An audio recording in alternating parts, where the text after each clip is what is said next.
even though we are full.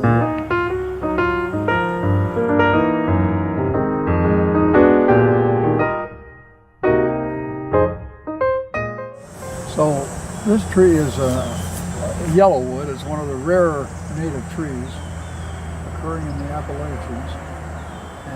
Cladrastrus lutea.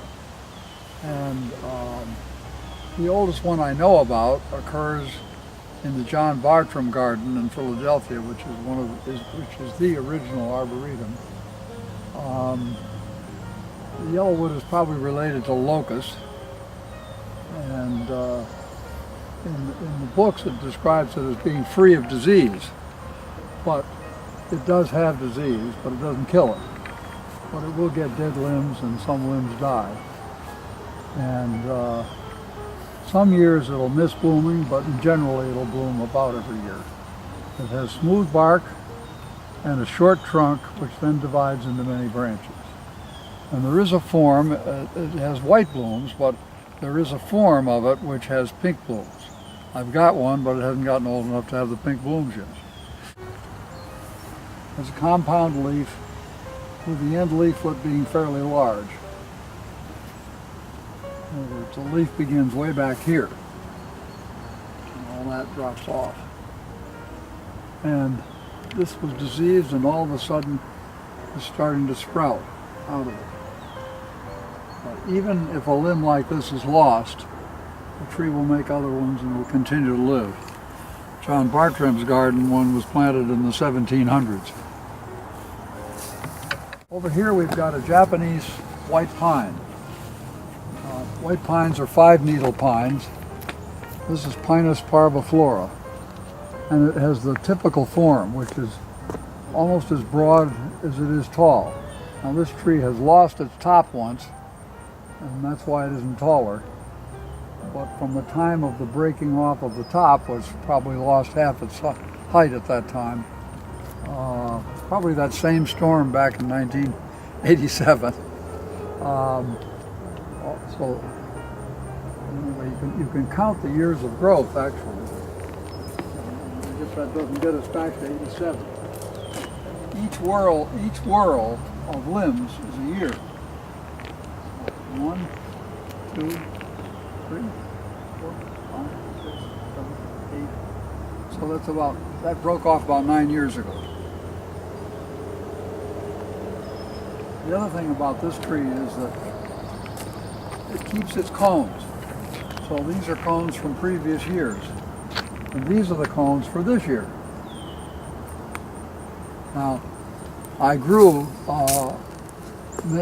way back in the 1970s, I grew or tried to grow or germinate 12 seeds. Only one germinated.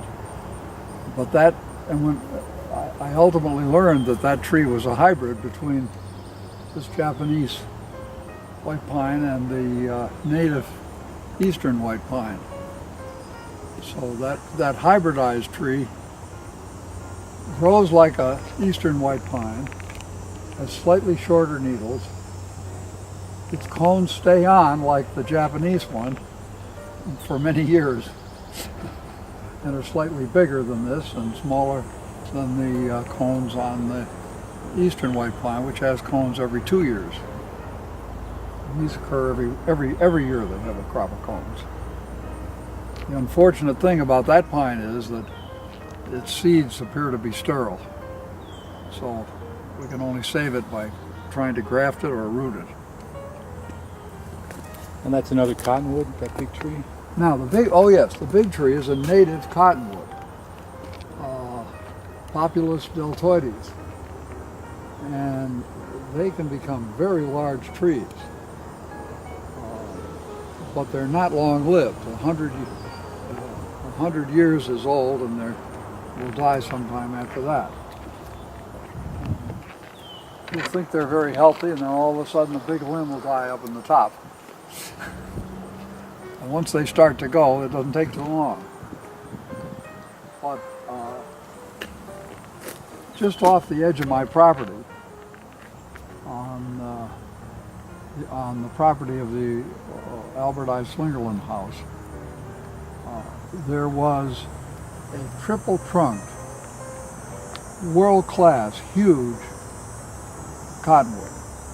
By that I mean each trunk was about 3 times bigger than that trunk. Now the whole tree wasn't as tall as this one. It was only about 60 feet tall. And then one year one of the trunks snapped off and fell. And then about 10 years later another trunk fell, and 1 year later the last one fell. So it's all down now. But it's down, there it is. It's a tree that's laying on the ground as tall in diameter as we are. This is noted for heart-shaped leaves and early purpley pink blooms in the spring, covered with blooms before the leaves come out.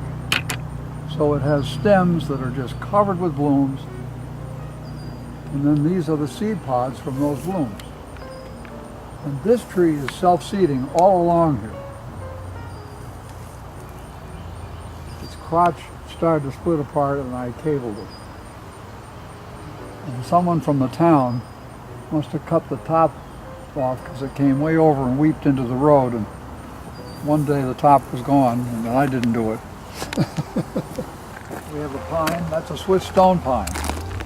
It's double trunked because years ago the deer reached over the fence and ate the top and then double trunked. I had one that was much bigger and older, but it died of needle blight. And so I'm waiting for the same thing to happen to this one someday. For instance, most of the Austrian pines now that have been planted profusely as landscape trees, they're all dying of needle blight. This is a Swiss stone pine. On back of them are 2 of the rapidest growing native trees, sycamores.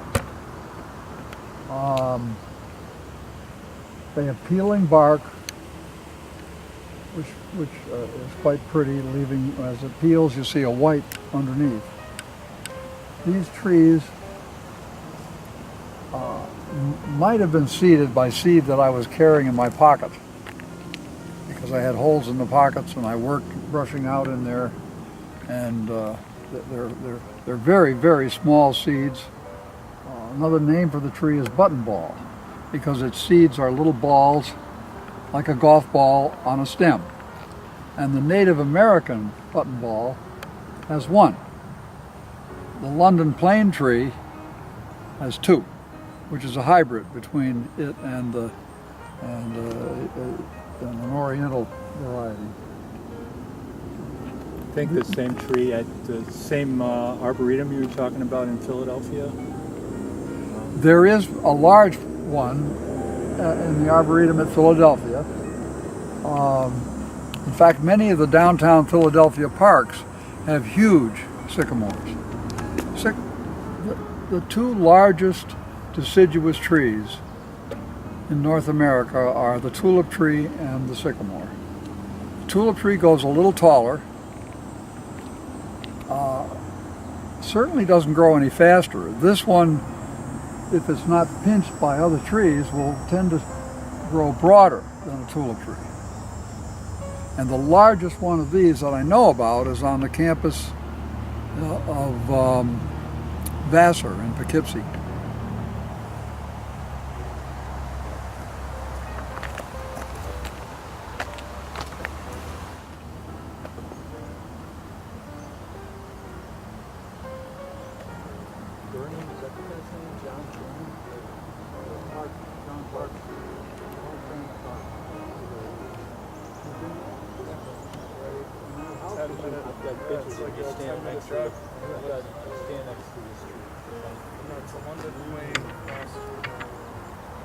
The tree we're approaching now is the first tulip tree that I planted. Liriodendron tulipifera. And this is the tallest deciduous tree in North America that's native.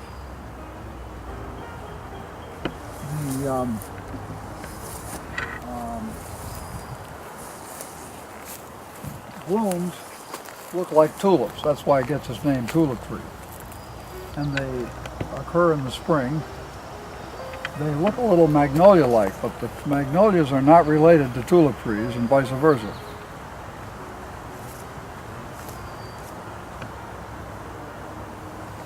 The nice thing about this particular tree is that its blooms occur low down. Many of them occur high up in the tree and you can't get a good look at them. But if you look here, you're going to see the spent seed pods of many blooms. Every one of these little pods is going to open up like that in many little fingers, a dozen or more. And each one of those that drops off is a seed.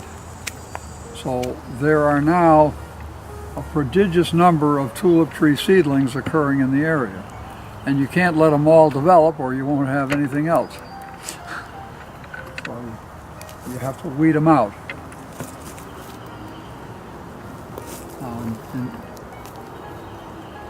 In back of you is a stump of a tree that died. That was Magnolia virginiana. And I'm not quite sure why it died, but you don't have to worry. Just screen it so the deer won't eat it. And look, it's sprouting and it's going to reestablish itself.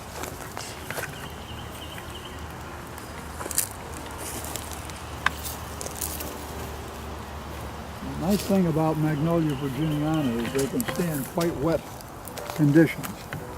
And I've got many of them planted in the all-purpose swamp. And that's what the all-purpose swamp is, a place where I plant any kind of tree that'll stand wet feet.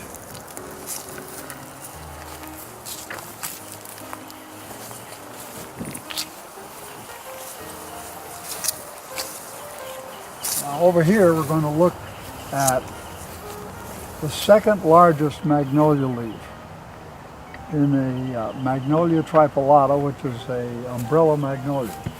And they call it umbrella magnolia because the whirl of leaves reminds you of having put up an umbrella. And on top of it is the seed pod.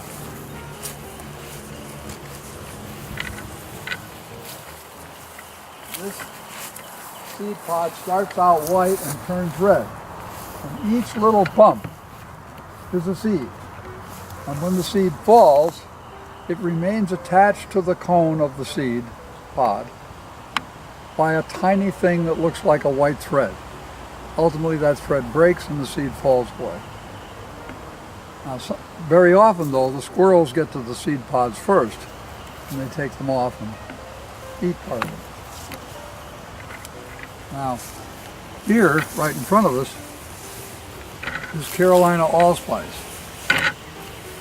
They have red, woody blooms, which smell like fermented cider. I guess that's where they get the name allspice. And if you look carefully, you can see a developing seed pod from a bloom that occurred earlier this year. And inside there are, as they get older and mature, they get brown, and you can shake them and you can feel the seeds rattle in them. And it's self-seeding. It's either that or root sprouting. All these are new plants. Over here, whatever I had in there died. And here's some more of the same thing. And growing out of it is a viburnum carlisi, which is a clove-scented, very fragrant viburnum. Now the tree in back of the umbrella magnolia is a sassafras. And the sassafras is one of two trees that has 4 different shaped leaves. It has a leaf like this.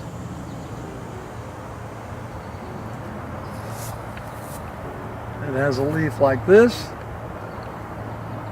It has a leaf like that. It has a leaf like that.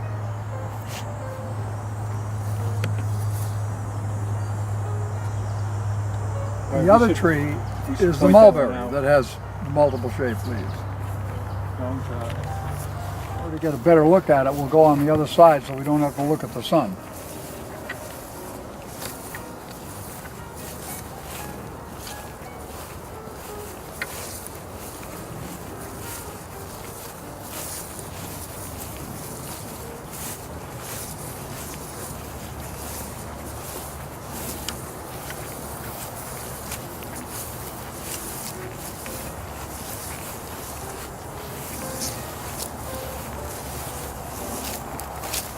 The next tree to talk about is this large tree here. Now, when I was younger, like 10 or less, I used to climb in a tree that belonged to my cousin's family up in Rome, New York. And of course, during my time visiting there as a youngster, the tree never seemed to change in size, so I thought it was very slow growing. This tree, however, is very fast growing. I brought that tree out of the backwoods 3 feet high. A side branch broke off, which I stuck in the soil beside the main plant. It rooted, and I ultimately moved it, and it's another tree about half that size somewhere else. And all that tree has grown then from sometime in the 1970s until now. And a lot of catalpas are growing in the area. Catalpa speciosa, and they bloom heavily in the late spring. They're the last of the big trees to flower in the spring, usually in June, or the end of June. And they produce beans like with the seed pods. So some people call it catalpa bean.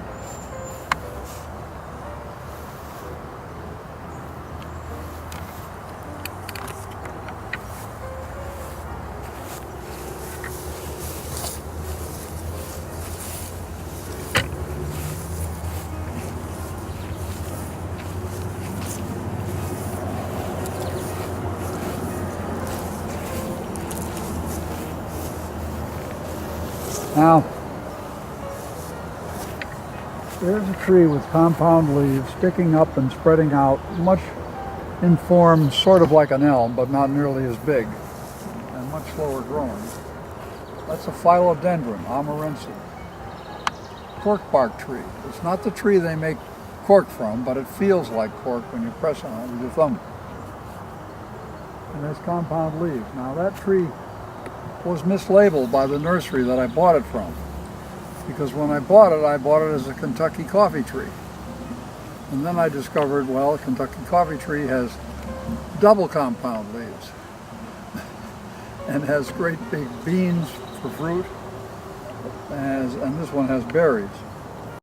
So obviously it wasn't labeled properly. And so later I bought a Kentucky coffee tree, and that's over here. It's not very big yet. I've got some others, but they're all still fairly small. Do you know what tree he's talking about, Glenn? Yeah, I got it. This is the Kentucky coffee tree.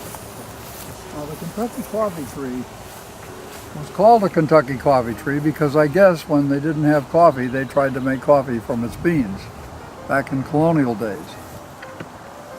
But this leaf is huge. It's the largest of the leaves. It begins back here on the trunk of the tree and comes way out to here.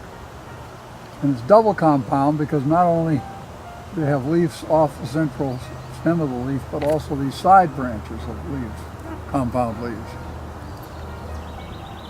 And the interesting thing about a Kentucky coffee tree is that it appears dead more of the year than any other tree, which means it's leaving out later and dropping its leaves sooner than any other tree.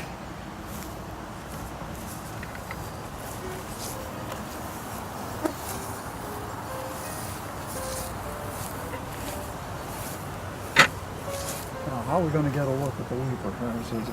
Figure out what angle you want to look at now, which has the weeping form.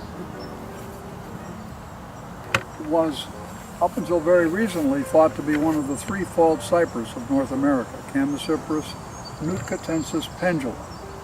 native to Alaska and the West Coast. Its wild, natural form is the weeper. The one next to it on the left is a cultivar called glauca instead of pendula, which has slightly bluer foliage and doesn't weep and doesn't grow quite as fast. This tree, though, can live almost 1,000 years.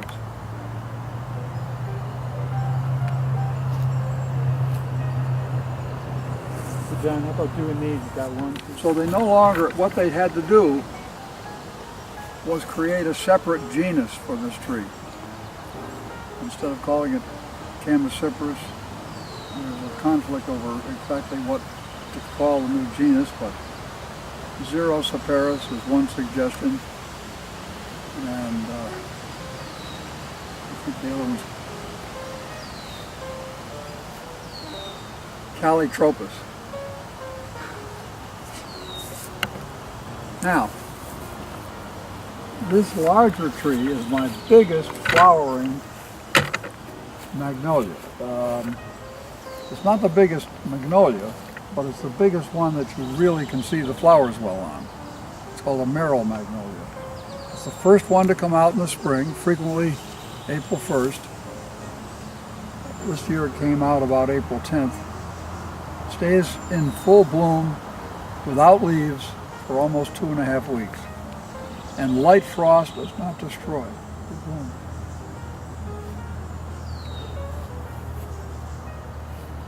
This tree hasn't yet bloomed. Very slow growing. Which one? This one. And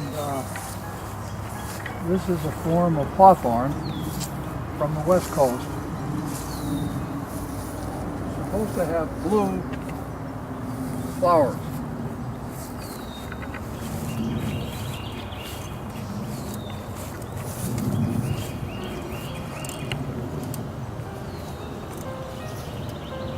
I'm going to have to cheat and check on the label here and try to figure out what the name is. Crataegus.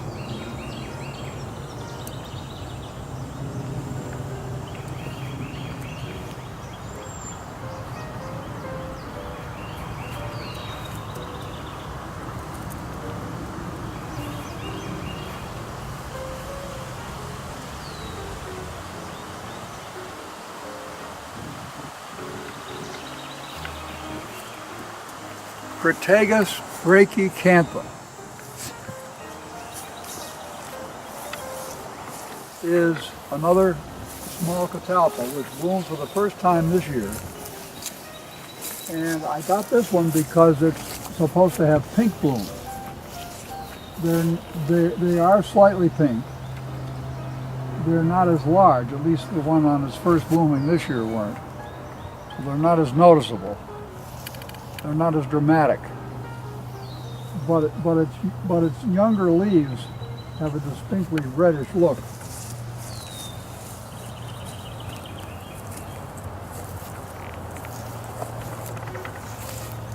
There, you can see that slight red tint on some of the new growth. And the plant in front of it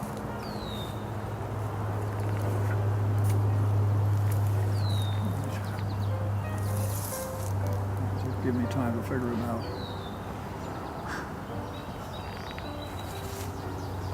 out. This is a PG hydrangea.